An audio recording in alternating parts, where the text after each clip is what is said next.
में आपका स्वागत है। आज हम आपके सामने हैं 8 जून 2020 का द हिंदू समाचार पत्र डिस्कस करने के लिए। उससे पहले हम आपको बताना चाहेंगे कि the Hindu newspaper discussion, editorial discussion या फिर कोई करंट के टॉपिक से शॉर्ट वीडियो एक्सप्लेनेशन पाने के लिए इस चैनल को सब्सक्राइब करें, लाइक करें और अपने मित्रों के साथ शेयर करें और बेल आइकन को दबाना मत भूलें, क्योंकि जैसे ही कोई हम नई वीडियो अपडेट करते हैं उसकी सूचना आप तक पहुँचेगी। तो अब हम चलते हैं अपने न्यूज़पेपर की तरफ। सबसे पहली महत्वपूर्ण न्यूज़ है restore April status along LAC India. India ने बोला है चाइना से, जब भारत चीन सीमा वार्ता चल रही है उस पर कहा है कि जो अप्रैल के समय हम लोग की सीमा की स्थिति थी उसको वापस किया जाए। चूँकि मई 5 को लगभग गतिरोध स्टार्ट हुआ था, जिसमें गलवान क्षेत्र, नए नए क्षेत्रों में गलवान घाटी हो गया, आपका पेंगोंग सो लेक हो गया, इसमें चाइनीज़ आर्मी ने भारतीय सीमा में आकर जो है अंदर 15 किलोमीटर तक अंदर घुस आई थी। तो वही वार्तालाप चल रही है, इसका हम कई दिन से ट्रैक कर रहे हैं न्यूज़, ये इससे संबंधित न्यूज़ थी। अगली न्यूज़ है Delhi hospitals only for its resident CM। तो जैसे एक पैनल की रिपोर्ट आई थी जो दिल्ली गवर्नमेंट द्वारा स्थापित की गई थी, उसके अनुसार जो है दिल्ली की जो CM मुख्यमंत्री हैं उन्होंने कहा है कि अब जो दिल्ली राज्य के अस्पताल होंगे वो केवल दिल्ली के नागरिकों के लिए होंगे, दिल्ली के आवासियों के लिए, और जो केंद्र के अस्पताल हैं दिल्ली में वो अन्य लोगों के लिए भी खुले रहेंगे। लेकिन चूँकि हमारे पास फैसिलिटीज़ लिमिटेड हैं तो इसलिए हम सभी के लिए नहीं लिख सकते हैं, ये बात बोला है इन्होंने। अगली न्यूज़ है 800 monuments with places of worship set to open today. तो जो हमारे कल्चरल मिनिस्टर हैं, यूनाइटेड कल्चर मिनिस्टर हैं प्रहलाद सिंह पटेल, इन्होंने बताया है कि 800 मॉन्यूमेंट्स जो हैं हमारे वो खोल दिए जाएंगे। अब जैसे कि लॉकडाउन स्टार्ट हुआ है, लेकिन जैसे ताजमहल जैसी बड़ी इमारतें नहीं खोली जाएंगी क्योंकि वो संक्रमण का संभावना उसमें ज़्यादा है, उसमें भीड़ अट्रैक्शन भी ज़्यादा है उसका टूरिस्ट के बीच में। Special corona fee on liquor withdraw. तो जो दिल्ली में शराब की बिक्री पर 70% तक की स्पेशल कोरोना फीस लगाया जा रहा था, तो उसको अभी वापस कर लिया गया है, अब उसको नहीं लागू किया जाएगा। हालांकि जो वैट है, वैल्यू एडेड टैक्स है, उसको 20% से 25% तक बढ़ा दिया गया है। एक चीज़ आपको और जानने की आवश्यकता है, जो GST है हमारा, उसके दायरे में ये लिख कर नहीं आता है, तो ये चीज़ आपको जानने की आवश्यकता है, पूछा जा सकता है। अगली न्यूज़ है Sikh student alleges assault communal slur by IPS officer. तो एक सिख जो है छात्र था, वो रात को 7 बजे जा रहा था बाहर बैंक से ATM से पैसा निकालने, तो उसको कुछ पुलिस वालों ने उसके जातिगत टिप्पणी करते हुए कुछ अभद्र टिप्पणी की थी, जिससे वो आहत हुआ था। तो हम यहाँ पर न्यूज़ उतनी महत्वपूर्ण नहीं, लेकिन हम देखेंगे धार्मिक स्वतंत्रता का क्या जो है महत्व है हमारे देश में और हमारे संविधान में। हमारे संविधान में धार्मिक स्वतंत्रता का महत्व इतना दिया गया है कि उसे हमने भाग 3 के, जो संविधान के भाग 3 में रखा गया है, जिसको हम फंडामेंटल राइट्स या मौलिक अधिकार बोलते हैं। तो अनुच्छेद आपका 25 से 28 आपका धार्मिक स्वतंत्रता संबंधी अधिकार है, इसको प्रस्तावना में भी जगह दी गई है। ये चीज़ हमने जाना इसके बारे में, पॉलिटी से रिलेटेड था।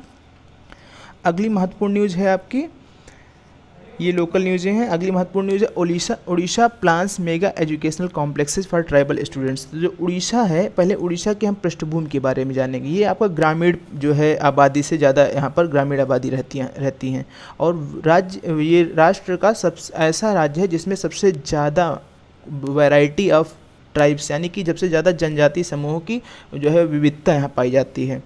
ये ऐसा राज्य है जहाँ पे सबसे ज़्यादा प्रकार की जनजातियाँ पाई जाती हैं, और क्योंझार, सुंदरगढ़, मयूरभंज ज़िले में काफ़ी ज़्यादा ही जनजातियाँ पाई जाती हैं। तो इसीलिए वहाँ की सरकार ने निर्णय लिया है कि हम 3 ऐसे मेगा एजुकेशनल कॉम्प्लेक्सेस बनाएंगे, यानी बड़े बड़े शैक्षिक संस्थान बनाएंगे जिसमें 3,000 ट्राइबल स्टूडेंट्स पढ़ सकेंगे। तो ये बात वहाँ की बात की गई है। तो वहाँ के जैसे बात की जाए तो आंकड़ों की, तो लगभग जो है पूरे देश की 9.17% जो जनजातीय जनसंख्या है उड़ीसा में रहती है, और उड़ीसा का 22% भाग लगभग जनसंख्या का वो जनजातीय भाग है।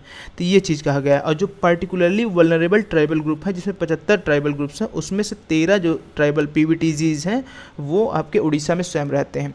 पार्टिकुलरली वल्नरेबल ट्राइबल ग्रुप से 2019 के UPSC क्वेश्चन भी पूछा गया था, तो उसमें कई स्टेटमेंट थे, आप जाके उसको देख सकते हैं। अगला महत्वपूर्ण न्यूज़ है हमारी, Chhattisgarh completes 37% yearly target under MG NREGA in 2 months. तो छत्तीसगढ़ ने जो MG नरेगा के तहत जो भी टारगेट दिया गया है राज्य को, उसका 37% टारगेट केवल 2 महीनों में ही पूर्ण कर लिया है। जैसे कि आप जान रहे हैं कि लॉकडाउन चल रहा है और बेरोजगारी है, और उसके साथ ही जो हमारे शहर से मजदूर प्रवासी वापस लौट रहे हैं उनको भी रोजगार की आवश्यकता है। तो इस दिशा में जो है जो मनरेगा है, MG नरेगा, ये एक बहुत ही हेल्पफुल इनिशिएटिव साबित हो रहा है, जो उन लोगों को जो भी शहर से लौटे हैं उनको रोजगार उपलब्ध करा रहा है। तो छत्तीसगढ़ की रिपोर्ट है ये, जिसमें बताया जा रहा है कि जो टारगेट है, ईयरली टारगेट है पूरे साल में जितना रोजगार देना था, उसका 37% टारगेट 2 ही महीने में छत्तीसगढ़ ने मीट कर लिया है। तो ये काफ़ी अच्छी खबर है कि जो भी लोग हैं वहाँ पर, जो भी बेरोजगार हैं और फिर जो शहर से वापस प्रवासी लौटे हैं, उनको रोजगार दिया जा रहा है छत्तीसगढ़ में, जिससे उनकी जो है आर्थिक व्यवस्था ना ढील ढाल ना हो। तो ये बात की गई। और इसमें एक रिपोर्ट बताई जा रही है, डाटा बताया जा रहा है कि महाराष्ट्र के बाद दूसरा सबसे ज़्यादा रोजगार देने वाला राज्य है छत्तीसगढ़। तो सबसे ज़्यादा अभी तक इस वित्तीय वर्ष में किस राज्य ने रोजगार दी है एमजी नरेगा के तहत? तो महाराष्ट्र है। ये चीज़ हमने जाना। कुछ समस्याएं इन्होंने बताई है। क्या क्या समस्याएं हैं कि जैसे जो एमजी नरेगा के तहत जो आपका मजदूरी दी जाती है वो तत्काल ट्रांसफ़र नहीं की जाती है, कुछ समय लगता है उसे प्रोसेसिंग में, जिससे लोग जो है इसे अवॉइड करते हैं। तो इसको जो है और अट्रैक्टिव बनाने के लिए छत्तीसगढ़ सरकार जल्दी से जल्दी उनकी मजदूरी हैंड ओवर करने का प्रयास करती है। कुछ समस्या और जो बताई गई है कि जो बरसात का समय आएगा तो उसमें मिट्टी से संबंधित कार्य रुक जाते हैं। जैसे तालाब की खुदाई है तो पानी भर जाएगा तो उस समय तालाब की खुदाई या फिर मेड़ों की बंधाई ये सब चीज़ें नहीं हो पाती हैं। तो ऐसे में एमजी नरेगा वर्कर्स जो हैं उनको इस छत्तीसगढ़ प्लान कर रही सरकार कि उनको जो है कि क्या किया जाए, स्किल उनको सिखाई जाए, जैसे कि हॉर्टिकल्चर में, कृषि संबंधित क्षेत्रों में, यानी उस समय जो तत्कालीन कार्य प्रगति पर रहेगा उसमें उनको इन्वॉल्व करने के लिए, यानी कि फल उत्पादन क्षेत्र में एमजी नरेगा वर्कर्स को लगाया जाए, कृषि के उत्पादन में ऐसे से किया जाए ताकि रोजगार भी बना रहे और उनका जो है आर्थिक उपाय भी उनको अन्य ना करना पड़े। तो ये थी इससे एमजी नरेगा संबंधित न्यूज़।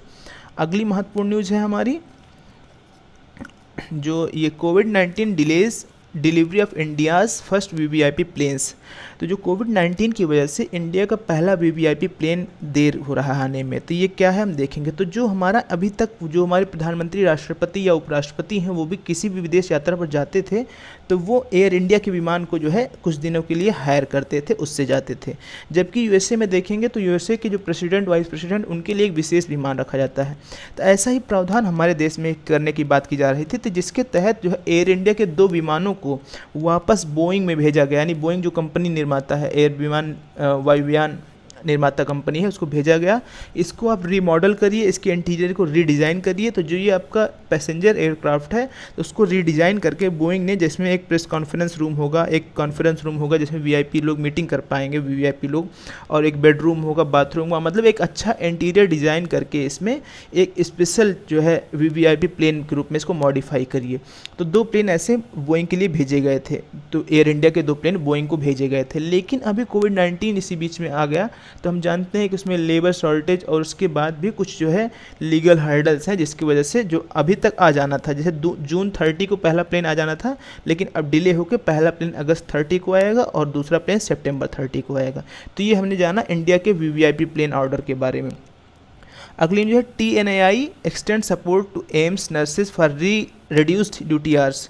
तो जो एम्स की नर्सेज हैं उनको जो है काफ़ी काम करना पड़ रहा है, बल्कि जो 12-12 घंटे नाइट शिफ्ट करनी पड़ रही है। तो ये सब चीज़ें इसके खिलाफ प्रोटेस्ट कर रही हैं एम्स की नर्सेज। तो जो TNAI है, trend nurses association of India है, उसने सपोर्ट किया है कि बिल्कुल सही है, इनको जो है रिड्यूस्ड, इनकी जो वर्किंग टाइम है वो कुछ कम रिड्यूस किया जाए। क्योंकि जैसे जानिए, अगर कोई भी व्यक्ति है वो एक निश्चित समय से ज़्यादा कार्य करता है तो उसका हेल्थ इम्पैक्ट उस पर पड़ सकता है, वो थकान रहेगा, उसकी बॉडी प्रॉपरली काम नहीं करेगी। अगर वो कोविड-19 से इन्फेक्टेड भी हो गया तो उसकी इम्यूनिटी भी अच्छे से नहीं डेवलप हो पाएगी। तो इसलिए प्रॉपर रेस्ट की आवश्यकता है। तो ये बात यहाँ पे की जा रही है। अगली news, several Indians barred from boarding flight to Frankfurt. तो जैसे कि जान रहे हैं कि जो हमारे यहाँ भारत में भी अन्य देशों के यात्री फंसे हुए हैं उनको उनके देश वाले वापस ले जा रहे हैं। तो कुछ ऐसे इंडियंस जो जाके शिफ्ट हो गए हैं कनाडा में या फिर ऐसे दूसरे राज्यों में, तो वो भी अपने जगह वापस जाना चाहते थे, लेकिन उनको कुछ लोगों को रोक दिया गया। तो क्या कारण नहीं बताया गया है, तो ये न्यूज़ कवर की गई है। अगली न्यूज़ है, एक इंटरव्यू छपा हुआ है आपका जयदेव रानाडे का। ये आपके चाइनीज़ जो है पॉलिसी एक्सपर्ट हैं, काफ़ी ट्रैक करते हैं चाइनीज़ एक्शंस को। तो हम देखेंगे कि इनसे प्रश्न और उत्तर के संबंध में इनसे जवाब किया गया है। तो पहला प्रश्न से पूछा जा रहा है कि ये जो आपकी इस बार का जो है आपका स्टैंड ऑफ है, भारत चीन सीमा पर गतिरोध है, ये क्यों सबसे अलग है। तो बात ये कह रहे हैं कि सबसे पहली बात तो ये पहली बार ऐसा हुआ है कि कई जगहों पर एक साथ जो है गतिरोध देखने को पाया गया है। जैसे आप जान रहे होंगे लद्दाख में आपका 3 जगह पर है और सिक्किम में नाकुला के पास। तो पहली बार ऐसा हुआ, कई जगह पर एक साथ गतिरोध देखने को पाया गया। और दूसरी बात ये एक ऐसा समय है कि जब हमारा चीन से सीमा विवाद चल रहा है, उसी समय नेपाल भी काफ़ी सक्रिय हो गया है, मतलब अपना प्रोटेस्ट जाहिर कर रहा है। तो ये हमको डबल फेस पे लड़ना पड़ रहा है। अगली इनसे प्रश्न पूछा जा रहा है कि जो गलवान घाटी में, जो कि अभी पहले विवादित स्थल नहीं था, यहाँ पर क्यों विवाद इतना उत्पन्न हुआ, पहली बार गलवान घाटी क्यों विवादित स्थलों में आई।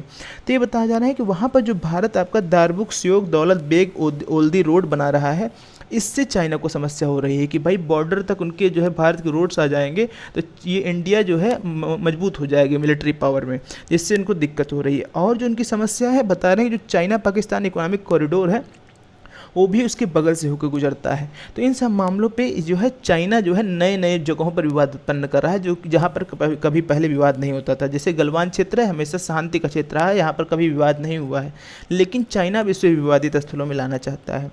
अब अगला इनसे प्रश्न पूछा जा रहा है कि जो समस्या है ये कैसे मतलब रिजॉल्व होगी। तो कह रहा है कि इंडिया किसी तरह से प्रेशराइज करे, बात करता रहे साथ में प्रेशराइज करे, तो जो डबल हैंडेड हम लड़ेंगे तभी इससे समस्या से हमको जल्दी हल मिलेगा। और ये बोल रहे हैं कि जो प्रेसिडेंट शी जिनपिंग है वहाँ की आंतरिक स्थिति, वहाँ के उनके चाइना की आंतरिक राजनीति में क्या स्थिति है। तो कह रहे हैं कि जाहिर सी बात है, देखिए दो समस्याएं हैं। पहली तो आपकी यूएस चाइना ट्रेड वार चल रहा है, तो जिससे वहाँ चाइना को आर्थिक नुकसान भी झेलना पड़ रहा है। दूसरी बात, जो कोविड-19 में उसके ऊपर काफ़ी आरोप लगे हैं अपारदर्शिता के, तो इससे दोनों से जो है वहाँ की छवि में, उनकी छवि में, जो वहाँ के राष्ट्रपति हैं शी जिनपिंग, उनकी छवि पर जाहिर तौर पर प्रभाव पड़ा है। तो ये बात बताई जा रही है। तो ये क्या कर रहे हैं कि फिर अगला प्रश्न से पूछा जा रहा है कि क्या जो ये इनके आंतरिक चैलेंजेज हैं चाइना के, उससे जो है आपका ताइवान या भारत के रिश्तों पर प्रभाव पड़ेगा। तो बिल्कुल ये कह रहे हैं कि इसमें कोई शक ही नहीं है, वो अपने आप में झल्लाए हुए हैं, इसलिए ऐसी गतिविधियां कर रहे हैं। तो जैसे बता रहे हैं कि चाइना का सपना था कि 2049 तक यूएसए को पार कर दे, तो लेकिन अब ऐसा लग रहा है कि वो पार करने के बाद छोड़ो, उसका यूएसए का सामना भी नहीं कर पाएगा, उसकी स्थिति कमज़ोर होती जा रही है पहले की तुलना में। तो ऐसा झल्लाए हुए हैं इसलिए। तो वही चीज़ बता रहे हैं कि वहाँ के जो लीडर हैं शी जिनपिंग, उनकी स्थिति वहाँ के आंतरिक राजनीति में कमज़ोर होती दिख रही है। इसलिए बता रहे हैं कि एक वहाँ पे एक छोटी टीम भी बनाया है उन्होंने, जो है मतलब एक ट्रस्ट भी, उनकी पार्टी में भी उनके खिलाफ ट्रस्ट नहीं है। तो ये सब चीज़ें बताई जा रही है कि वहाँ के आंतरिक राजनीति में भी काफ़ी हलचल है, जो वहाँ पे इनको फोर्स कर रही है ऐसे वैश्विक हस्तक्षेप करने के लिए। अगली न्यूज़ है China resets up media blitz on LAC. तो जैसे कि जानते हैं एलएसी में गतिरोध चल रहा है, लाइन ऑफ एक्चुअल कंट्रोल, जो भारत चीन की सीमा जिसको कहा जाता है। तो अभी क्या है, इन्होंने एक पॉलिसी गेम खेला है। इसमें क्या है कि ये एक एक्सरसाइज इन लोग हमेशा करते हैं कि ये पॉलिसी रही है कि जैसे तनाव देने के लिए जिस देश से इनका विवाद रहेगा, तो ये अक्सर अपने टीवी चैनल्स पे एक्सरसाइज स्टार्ट कर देते हैं। जैसे कि अभी क्या किए हैं, ये अपने ऊंचे इलाकों में टीवी चैनल पे ब्रॉडकास्ट कर रहे हैं कि हमारी सेना एक्सरसाइज कर रही है हाई लेवल पे कैसे लड़ाई करने के लिए। तो एक तरह से ये डराने का प्रयास है, दिखाने का प्रयास है कि हमारी सेनाएं तैयारी कर रही हैं युद्ध के लिए। फिलहाल युद्ध जैसी कोई स्थिति की संभावना नहीं है, लेकिन ये एक जो है प्रेशर डालने की तकनीक है। तो ये अपनी मीडिया जो है बम प्रयास कर रही है, यानी कि मीडिया के माध्यम से सरकार दबाव बनाना चाह रही है भारत सरकार पर। तो ये न्यूज़ बताएगी इसमें। नेपाल में होस्ट पीएलए मेडिकल टीम। तो नेपाल जो है पीएलए यानी people's liberation army, Chinese army की मेडिकल टीम है, उसको जो है आमंत्रित कर सकता है, यानी उसको होस्ट कर सकता है। तो क्यों देखेंगे, क्योंकि नेपाल में लगभग 3000 से ज़्यादा केसेज आ चुके हैं और 13 डेथ्स हो चुकी हैं। और नेपाल की क्षमता अब कितनी है आप भी जान सकते हैं, इतना समर्थ राज्य नहीं है, इतना समर्थ राष्ट्र नहीं है कि वो अपनी इस कोविड जैसी समस्या से अकेले निपट सके। तो ऐसे में संभावना जताई जा रही है कि काफ़ी संख्या में जो चाइनीज़ आर्मी के मेडिकल ऑफिसर्स होंगे वो नेपाल में आएंगे। तो ये भारत के लिए भी कंसर्न है, क्योंकि नेपाल जो है काफ़ी चाइना करीब आता जा रहा है, और नेपाल बफर स्टेट है, यानी दो राष्ट्रों के बीच का स्टेट है। अगर नेपाल तक चाइना आता है तो भारत के लिए हमेशा के लिए समस्या होगी। और चाइना की हम हेल्थ डिप्लोमेसी देखें अगर, तो इस सॉफ्ट पावर को इंक्रीज कर रहा है चाइना अपना, किसके, स्वास्थ्य कूटनीति के माध्यम से। जैसे इसमें इसने देखिए बांग्लादेश में एक टीम भेजी थी। देखिए चाइना में केसेस कम हो चुके हैं, तो जो चाइना का हेल्थ ऑफिशियल्स हैं, वहाँ के डॉक्टर्स हैं, वो अपने दूसरे देशों में भेज रहा है हेल्प करने के लिए, जिससे सद्भावना चाइना के प्रति उत्पन्न हो। तो बांग्लादेश, म्यांमार, आपका जो है एक श्रीलंका, इन सब राज्यों में चाइना ने अपने डॉक्टर्स भेजे हैं, जिससे एक अच्छी सद्भावना चाइना के प्रति उत्पादित बन सके। ये चीज़ है। अगली एक न्यूज़ इंपॉर्टेंट अंतर्राष्ट्रीय जगत से, Brazil stars publishing running total of covid cases deaths. तो ब्राज़ील में जो है डेथ्स की संख्या बहुत तेज़ी से बढ़ रही है। तो इस समय जान रहे हैं जो कोविड-19 का सेंटर है, वो आपका सेंटर ऑफ पॉइंट है, वो आपका ब्राज़ील में है। तो वहाँ पर डेथ्स काफ़ी तेज़ी से बढ़ रही है, तो उसने अभी डेथ्स रिपोर्टिंग करनी बंद कर दी है। अगली news, killing of autistic Palestinian tragedy says Netanyahu. तो जो बेंजामिन नेतन्याहू इजराइल के प्राइम मिनिस्टर हैं वो बोल रहे हैं कि जो एक घटना हुई थी इससे पहले कि जिसमें इजरायली सैनिकों ने एक अनआर्म्ड फिलिस्तीनी नागरिक को मार दिया था, उनको लगा कि इसके पास कुछ हथियार हैं। तो हमने कई बार डिस्कस किया है इजराइल और फिलिस्तीन में विवाद चलता रहता है। फिलिस्तीन देखिए क्या है, एक जो क्षेत्र है उस क्षेत्र को इजराइल कहता है ये हमारा है, फिलिस्तीन कहता है ये हमारा है। तो उस क्षेत्र को, उस देश के अस्तित्व को लेकर ही प्रश्न रहा है। हालांकि इजराइल की वहाँ पे ऑफिशियल गवर्नमेंट है लेकिन फिलिस्तीन की कोई ऑफिशियल गवर्नमेंट नहीं है। तो इसलिए जो है इजराइल वहाँ पर भारी पड़ता है और अक्सर आए दिन फिलिस्तीन नागरिकों को हत्या होती रहती है इजरायली सैनिकों के द्वारा। तो ये उससे संबंधित न्यूज़ थी जिसमें नेतन्याहू ने जो है उसको मतलब गलत माना है और कहा है कि ये हमसे गलती हुई, ये चीज़ बताई है। China exonerate self in white paper. तो जैसे चाइना के ऊपर आए दिन आरोप लग रहा है कोविड-19 वायरस जो है लैब ओरिजिनेटेड वायरस है और ये जानबूझकर जानकारी नहीं देता है, इसने इन्फॉर्मेशन छिपाई है। तो उसके संबंध में चाइना ने एक वाइट पेपर रिलीज़ किया है जिसमें उन्होंने पूरा एक लंबा खाका तैयार किया है, बताया है किस तरह से हमने कोई जानकारी नहीं छुपाई, यानी अपना दाग धोने का प्रयास कर रहा है, जो कि हम सभी जानते हैं कि चाइना जो है अपना इमेज ठीक करने का प्रयास कर रहा है, जबकि उसकी क्या छवि है हम सभी जानते हैं। Japan not to condemn Beijing और हांगकांग ला। तो जैसे हांगकांग के लिए चाइना ने नई सुरक्षा कानून लाया है तो जापान उस पर कोई आलोचना नहीं कर रहा। आप देख रहे होंगे यूएसए, ब्रिटेन, ऑस्ट्रेलिया जैसे सभी राज्यों ने चाइना को धमकी दी है कि अगर आप ऐसा लॉ जो है इम्प्लीमेंट कर दिए तो हम ये कर देंगे, हम वो कर देंगे। जैसे यूएसए ने हांगकांग से स्पेशल ट्रेड स्टेटस वापस ले लिया और ब्रिटेन ने कहा कि हम उनके नागरिकों को नागरिकता देने के लिए जो है प्रावधान करेंगे। ये सब चीज़ें दबाव डाला है, लेकिन जापान ने कहा है कि हम कोई जापान ने चिंता तो जाहिर की है लेकिन कोई कदम उठाने की बात नहीं की है। इसके कारण भी देखा जा रहा है कि अभी टोक्यो में यानी कि जो शी जिनपिंग है उनके आमंत्रण यानी कि उनकी स्टेट विजिट जो है प्लान की गई थी, लेकिन कोविड-19 की वजह से वो रोक दी गई है।